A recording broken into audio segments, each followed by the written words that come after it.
Hello দর্শক বন্ধুরা, আসসালামু আলাইকুম। সবাই কেমন আছেন? আশা করি যে যেখানে আছেন অনেক অনেক ভালো আছেন। দর্শক বন্ধুরা, আজকে আমরা কথা বলবো স্যামসাং গ্যালাক্সি A03s এই ফোনটি নিয়ে। এই ফোনটি মূলত কয়েকদিন আগে বাংলাদেশের বাজারে অফিসিয়ালি লঞ্চ হয়ে গেছে। আর ফোনটির 4GB র্যাম 64GB রোমের প্রাইস রাখা হয়েছে 13,999 টাকা। এটি মূলত একটি এন্ট্রি লেভেল বাজেট সেগমেন্টের একটি ফোন। এই ফোনটিতে চিপসেট হিসেবে থাকছে মিডিয়াটেক হিলিও P35 এর মতো একটি চিপসেট। আর এছাড়াও এই ফোনে থাকছে 5000 mAh এর একটি ব্যাটারি।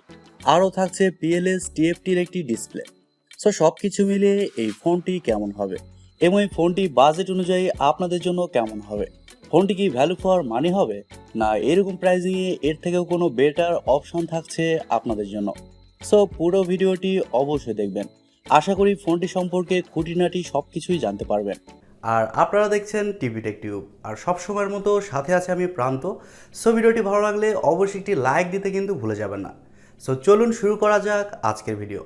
প্রথমে যদি এই ফোনটির ডিজাইন এবং বিল্ড কোয়ালিটি নিয়ে কথা বলি, তাহলে এই ফোনটির ব্যাক সাইডে এবং ফ্রেমে আপনারা পেয়ে যাচ্ছেন পলিকার্বনেট বা প্লাস্টিক। তবে এই ফোনটি যথেষ্ট মোটা। এই ফোনটির থিকনেস করা হয়েছে 9.1 মিলিমিটার, আর ওজন করা হয়েছে 196 গ্রাম। তার মানে আমরা বলতে পারি এই ফোনটি হালকা একটু মোটা এবং লাইট ওয়েট। আর ফোনটির ব্যাক সাইডে উপরের অংশে বাম সাইডে থাকছে এই ফোনটির ট্রিপল ক্যামেরা সেটআপ এবং সঙ্গে থাকছে এলইডি ফ্ল্যাশ। আর একেবারে নিচের দিকে থাকছে স্যামসাং এর ব্র্যান্ডিং। স্যামসাং গ্যালাক্সি A03s এই ফোনটির সামনে আসলে আপনারা পেয়ে যাচ্ছেন একটি ফুল ভিউ ডিসপ্লে, যার উপরের অংশে মাঝ বরাবর ইউশেপ বা ওয়াটার ড্রপের মাধ্যমে বসানো থাকছে সেলফি ক্যামেরাটি। তবে এখানে যদি কাট আউটের মাধ্যমে সেলফি ক্যামেরাটি ব্যবহার করা হতো, তাহলে সামনে থেকে দেখতে ফোনটিকে আরও সুন্দর লাগতো। পোর্টস অ্যান্ড বাটন নিয়ে যদি কথা বলি, তাহলে এই ফোনটিতে সব ধরনের পোর্টস অ্যান্ড বাটন আপনারা পেয়ে যাচ্ছেন। যেমন এই ফোনটির ডান সাইডে থাকছে পাওয়ার বাটন এবং ভলিউম আপ ডাউন বাটন।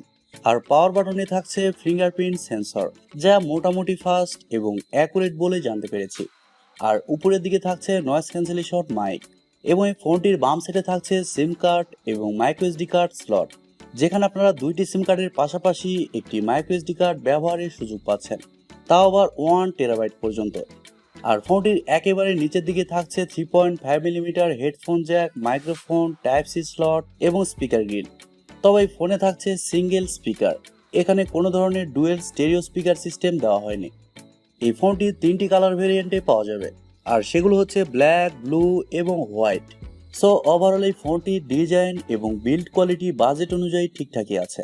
আপনাদের কাছে এই ফোনটির ডিজাইনটি কেমন লেগেছে কমেন্ট করে অবশ্যই জানাবেন। পাশাপাশি আপনি যদি আমাদের চ্যানেলে নতুন হয়ে থাকেন, সেক্ষেত্রে আমাদের ইউটিউব চ্যানেলটি সাবস্ক্রাইব করে পাশেই থাকবেন, আর ফেসবুক থেকে দেখলে পেজটি ফলো করে রাখবেন। এবারে যদি ফোনটির ডিসপ্লে নিয়ে কথা বলি, তাহলে এই ফোনে থাকছে 6.5 ইঞ্চির একটি PLS LCD প্যানেল। আর এটি একটি HD প্লাসের ডিসপ্লে, যার রেজুলেশন হচ্ছে 720x1600 পিক্সেল। আর এই ডিসপ্লেতে আপনারা রেগুলার 60 হার্টসের রিফ্রেশ রেট পেয়ে যাচ্ছেন, এখানে কোনো ধরনের হায়ার রিফ্রেশ রেট থাকছে না। আর ডিসপ্লেতে এছাড়াও থাকছে 270 ppi ডেন্সিটি। এই ফোনটির স্ক্রিন টু বডি রেশিও হচ্ছে 81.8%। তবে HD প্লাস ডিসপ্লে হওয়ার কারণে এই ডিসপ্লেতে যে কোনো কন্টেন্ট প্লে করলে শার্পনেসের কিছুটা ঘাটতি লক্ষ্য করবেন। আর এছাড়াও দিনের আলোতে এই ফোনটি ব্যবহার করতে ব্রাইটনেসের কিছুটা ঘাটতি অবশ্যই থাকবে। এবারে কথা বলা যাক এই ফোনটির সফটওয়্যার এবং পারফরমেন্স নিয়ে। এই ফোনে থাকছে অ্যান্ড্রয়েড 11, যার ব্যাকএন্ডে থাকছে One UI 3.1 কোর। আর ফোনটিতে চিপসেট হিসেবে থাকছে মিডিয়াটেক হিলিও P35। তবে স্যামসাং বাংলাদেশ বলছে এখানে G35 চিপসেটটি ব্যবহার করা হয়েছে, তবে কাগজে কলমে তা স্যামসাং এখনও দেখাতে পারেনি। এই চিপসেটটি মূলত 12 ন্যানোমিটার আর্কিটেকচারে তৈরি করা একটি অক্টা-কোর প্রসেসর। আর ফোনটিতে জিপিইউ হিসেবে থাকছে পাওয়ার ভিআর G8320।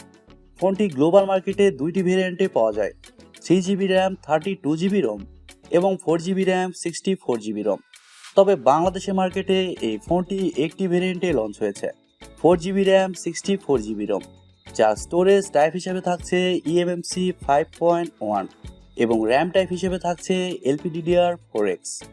দর্শক বন্ধুরা, মিডিয়াটেক হিলিও P35 একটি নর্মাল চিপসেট বলে আমরা অনেকে জানি, যার কারণে এই ফোনটিতে যে কোনো হাই লেভেলের গেমস আপনারা খেলতে পারবেন না। এন্ট্রি লেভেলের গেমসগুলো এই ফোনটিতে আপনারা খুব ভালোভাবেই খেলতে পারবেন। আর মাল্টিটাস্কিং বা ভিডিও এডিটিং এর মতো কাজগুলো এই ফোনটিতে খুব ভালোভাবে করতে পারবেন না। বাজেট অনুযায়ী চিপসেটের দিকে এই ফোনটি একেবারে নিচের দিকে থাকবে। এবারে যদি এই ফোনটির ক্যামেরা নিয়ে কথা বলি, তাহলে এই ফোনটির ব্যাক সাইডে থাকছে ট্রিপল ক্যামেরা সেটআপ, যার মেইন সেন্সর হিসেবে থাকছে 13 মেগাপিক্সেলের একটি ওয়াইড সেন্সর যা f2.2 অ্যাপারচার, আর সেকেন্ডে থাকছে 2 মেগাপিক্সেলের একটি ম্যাক্রো, আর সবার শেষে থাকছে 2 মেগাপিক্সেলের একটি ডেপথ সেন্সর। আর ব্যাক ক্যামেরার ফিচার হিসেবে থাকছে এলইডি ফ্ল্যাশ। তবে এই ফোনটির ব্যাক ক্যামেরা দিয়ে আপনারা শুধুমাত্র 1080p-তে 30 fps এ শুট করতে পারছেন, এখানে 4K এর অপশন থাকছে না। স্যামসাং গ্যালাক্সি A03s এই ফোনটির সামনে আসলে আপনারা পেয়ে যাচ্ছেন 5 মেগাপিক্সেলের একটি ওয়াইড সেন্সর যা f2.2 অ্যাপারচার। আর বাজেট অনুযায়ী এই ফোনটির ফটো কোয়ালিটি একেবারেও খারাপ বলা ঠিক হবে না। এই ফোনটিতে আপনারা ওয়াইফাই, ব্লুটুথ, জিপিএস এর মতো আরও অনেক ফিচার পেয়ে যাচ্ছেন। আর ইউএসবিতে থাকছে ইউএসবি Type-C 2.0। এবারে যদি এই ফোনটির ব্যাটারি এবং চার্জার নিয়ে কথা বলি, তাহলে এই ফোনে থাকছে 5000 mAh এর একটি ব্যাটারি। আর ফোনটিকে চার্জ করার জন্য বক্সে থাকছে 7.5 ওয়াটের একটি চার্জার। তবে এই ফোনটি কিন্তু 15 ওয়াট চার্জিং সাপোর্ট করে। সো আপনারা যদি 15 ওয়াট চার্জার দিয়ে ফোনটিকে চার্জ করতে চান, সেক্ষেত্রে এই ফোনটিকে আপনারা ইজিলি ওই চার্জার দিয়ে চার্জ করতে পারবেন।